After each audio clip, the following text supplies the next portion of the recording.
ក្រលៀនមិនល្អគួរតមអាហារ3មុខនេះខាងក្រោមនេះយើងខ្ញុំនឹងបង្ហាញអ្នកពីអាហារដែលអ្នកមានក្រលៀនខ្សោយមិនគួរពិសាភេសជ្ជៈកំប៉ុងនឹងមានរសជាតិផ្អែមអ្នកមិនគួរផឹកច្រើនពេកនោះទេព្រោះបើអ្នកផឹកក្នុងរយៈពេលយូរនឹងធ្វើឲ្យក្រលៀនអ្នករងសម្ពាធខ្លាំងណាស់ជាហេតុដែលធ្វើឲ្យក្រលៀនរបស់អ្នកកាន់តែទ្រុឌទ្រោមទៅ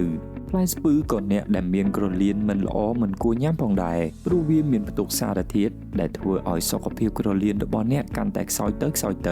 ដូចនេះអ្នកគួរតែប្រយ័ត្នក្នុងការពិសាប្រសិនជាអ្នកពិនិត្យដឹងថាក្រលៀនអ្នកមិនសូវរឹងមាំតែក្រាស់ក៏អ្នកមិនគួរផឹកច្រើនដែរបើក្រលៀនអ្នកកំពុងតែមានបញ្ហាព្រោះវាធ្វើឲ្យជំងឺក្រលៀនរបស់អ្នកកាន់តែធ្ងន់ធ្ងរទៅដោយមិនដឹងខ្លួនដូចនេះប្រសិនជាក្រលៀនរបស់អ្នកមានសុខភាពខ្សោយគួរតែប្រយ័ត្នពីការបរិភោគ3មុខខាងលើនេះឲ្យបានខ្ពស់